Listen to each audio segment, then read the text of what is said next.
Race to the top. Technology, I'll talk about that forever. We're trying to do everything we can to keep up with that race, but it's moving along. We still need more funding. We have a funding clip on it, but there's great expectations. We'll just keep taking it on day to day. Project Sunburst, we're saving money, saving energy. If you've been to George Washington Carver, we have over 2,000 photovoltaic cells in terms of solar panels, generating 80% of the power. Where are my friends from SMECO? Got them all over here. Round of applause for them for working with us on that. I'd like to have it on all the schools, and we're going to work towards that eventually. Our commitment to healthy meals. Today I woke up to the early morning news. I was already up at 3:30 this morning, as I always do, and I turned on the local news, and there was a big conversation about ketchup still being a vegetable, in schools, and that pizza was a vegetable because it had all the food groups of grains and tomato sauce and cheese and dairy. Come on, guys, we've got to look at that a little different. We are truly into making certain we're providing fresh fruits and vegetables, doing everything necessary, and we're making certain our young people understand good, healthy choices in addition to everything else. There's that operating budget. We know we're in a challenging area in times of funding. We're at funding levels now where we were in FY9, but we've now stabilized, and we've got to reposition. Nobody is exempt from this. Everybody is feeling the pressure across the state of a downturn, but again, take a look at that pie chart where people say, that Superintendent Board of Education, they have all kinds of money. That's a lot of money. $177 million. No one is going to dispute that. But 83% of that goes to salary and benefits. If you take that off the top. Another 10%, another 11% goes to transportation and energy and fuel and oil. Take that right off the top. That's why you hear me talk about adjusting bus routes, doing all kinds of things with Jeff Thompson to make certain we're efficient. And 6% is left for programs and textbooks. Continuing through, we've done all kinds of things this past year. You read about them all through the newspaper. We have hiring freezes. We've cut back staff. Our staff didn't get COLAs and STEP. We continue to have growth, energy savings, transportation savings, travel restrictions. Everything we could execute, we did. We're tired, but we keep at it on behalf of our children every day. Our annual report, we have a plan. We have a 5-year plan. This will be online. We've got great reviews in terms of we have a roadmap of where we're going and where we're defining it. Responding with urgency, college and career readiness, dealing with the Common Core standards. Just for fun, in the midst of everything else, we're reestablishing our curriculum. We're now following the federal mandates and moving towards the core curriculum. Ton of work for our staff, led by Linda Dutter and the instructional staff within our school system and many of our teachers over here as well. Expansion of the Fairlead Academy, the reform efforts, rigorous instruction for college and career readiness, STEM for all, not just the few, but making certain that there's STEM opportunities in a very high-tech community. Safe schools, I've talked to you about the letter to the editor. Mike Wyant does a fantastic job, but we can always do better, and I need your help. Cultural proficiency, we have mandatory diversity training, so people understand. Our teachers understand that if they're dealing with students and addressing students from different cultures, what does that mean? Not all 2 children present themselves the same way in the same day in our schools. And as teachers, we need to be very clear that we understand those differences. Highly effective teachers and leaders, and by far we have some of the best. These are things with an eye to the future. Innovation. I'm really contained right now. I'm like a caged animal because I got to kind of keep in that box because there's not a lot of new initiatives, but we're surely doing them. I keep bringing things to the board. We're looking at exploring a National Flight Academy, working with some folk on the base to be able to expand the possibility of bringing the National Flight Academy here, expanding and supporting our AP offerings. Believe it or not, I keep these really strong stretch goals. I like to see every student engage in an AP course, not just for the elite few, but for everybody to have that opportunity. Implementing, I don't think many people, this really resonated. We were one of the 2 school districts in the United States to get Colin Powell's Grad Nation support from his institution to be able to support this program, APEX, which is online offering credit recovery and course recovery. Met with the team yesterday. It's happening in Great Mills. If a student is falling behind in the course, we're now pulling them out, putting them in an online experience so they can regain, recover, and move back in, and this is going to save so many of our children at the end of the year who will walk across that stage who wouldn't have had those opportunities. We are executing that distance learning and online learning, And we now have that. We're looking, board members, to expand that to the other 2 high schools. Just thought I'd warm you up for that one. And implementing cost-saving initiatives. We've now put in place a program that's very much in line with the government. If you know ways we can save money, tell me, and we'll give you a little incentive as a result of that. We're building the house. I told you that already. Our kids are wonderful. Hands-on instruction, the best form. That's been brought up to speed again by our Trades Foundation. A lot of good folk involved in that. A lot of great community folk are involved in the chamber, and we are delighted about that. I want to single out 2 particular groups. I mean, I could talk about all the partners, but I want to single out Bonnie Green, my really good friend. Bonnie, please stand. You know I'm going to do this. But through the Tucson Partnership, give her a round of applause. Has given the St. Mary's County Public Schools over $100,000 since 2008 to support our STEM initiatives, to support our robotics program, our summer space camp, a variety of things. And that is truly putting your money where your mouth is in terms of stepping up and helping with a specific cause.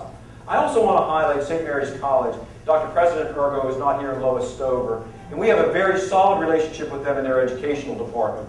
Believe it or not, the students, 295 students, spent 5,568 volunteer hours in our schools this past year. Give them a round of applause for that. We will take your time, treasures, and talents every day. It's not always about money. This is giving back. That's 5,000 additional instructional hours for these young people. And again, here's my challenges. I don't want to end on a bad note, but challenges. Very unpredictable budget shortfalls, changes to funding of the pension system, I'll watch it closely, changes in legislation for maintenance of effort, very much concerned. My good friend Delegate Bohan and I want to talk about that often. Changing in funding formulas, funding gaps for Race to the Top, which is real and palpable. It is just true. Unfunded mandates, when you hear about legislation and you talk about unfunded mandates, that comes back home to the local level. And we've got to resist those temptations. You've got to always ask the question, what is the fiscal note for? And growth. We are growing. Hooray for us. But that's stressful on the community in terms of the educational services, the need for staff, etc., etc. But we will respond with urgency as we move forward with this next elementary school. So, and the other thing is, I have to end with this salient question. I want to bring it all together. We as a county have to determine where we want to be as a county with educational funding in general. What kind of school system do we want? Do we want an excellent school system? Do we want to regress to mediocrity?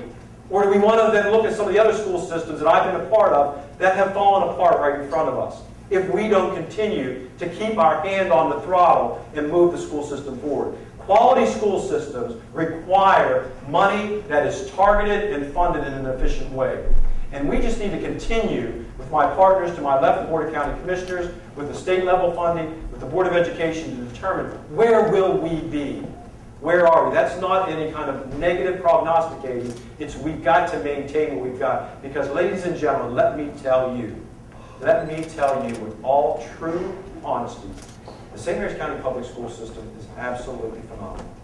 In comparison to other districts in the state, in the nation, we are in the top echelon. And we have a responsibility to our children to keep it that way.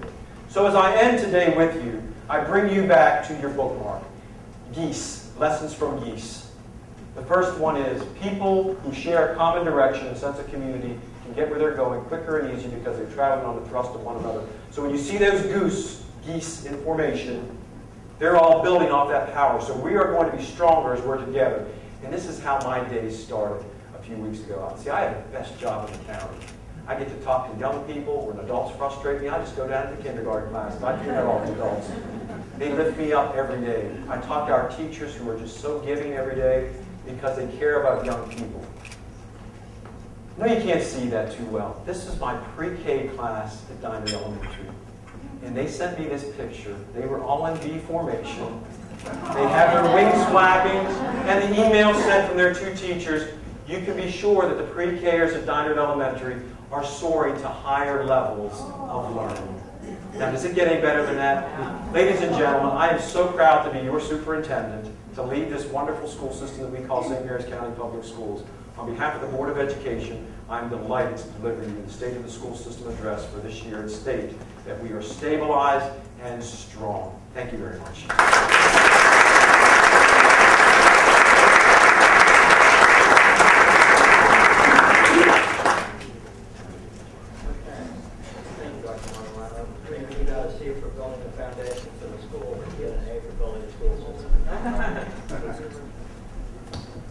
That's better.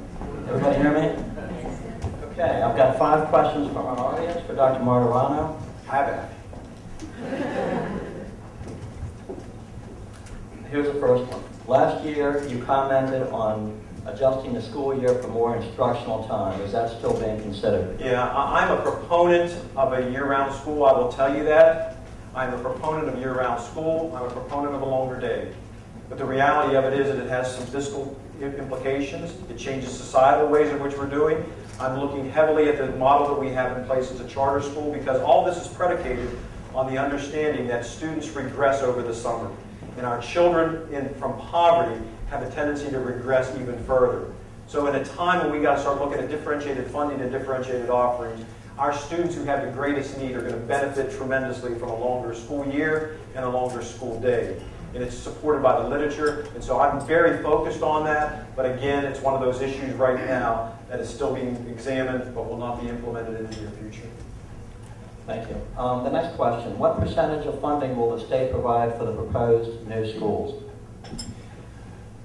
I'm going to look to my friend Brad Clements over here. There has been a change in funding overall where they've gone from 75% down to 70%. In terms of expectations picking up at the local level.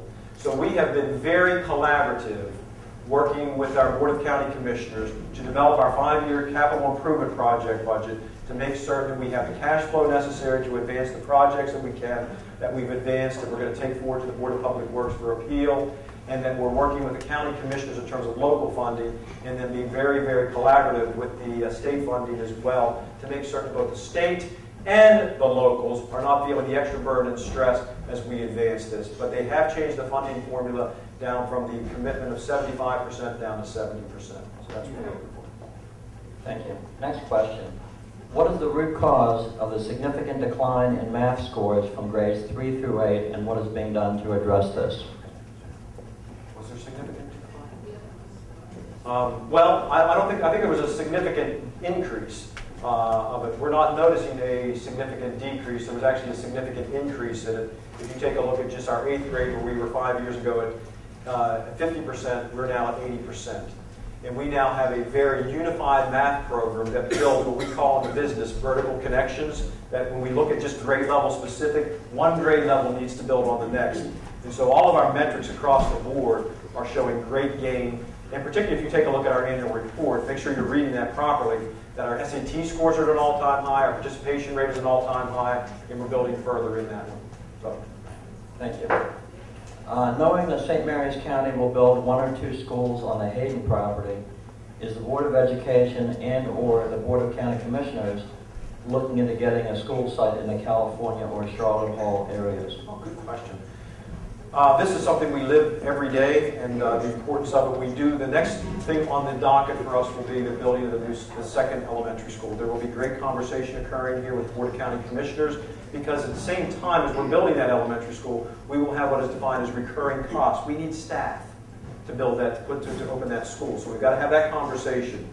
The next thing that will come about is the need then, as we think about a long-term for a high school, long-term for a middle school, and another elementary school. So we are scanning sites now within the region of the growth area, the development area, where all of our students are. We're looking at those dense areas where we want to be with our students, and we are examining them as we speak, and there's dialogue always occurring between the Board of Education and the Board of County Commissioners to ensure that we're thinking to the future for that. And if you may, if you just indulge me for 1 second, there's great concern about the need for a high school. I need you to understand, as I say publicly, I am not a proponent of these mammoth high schools.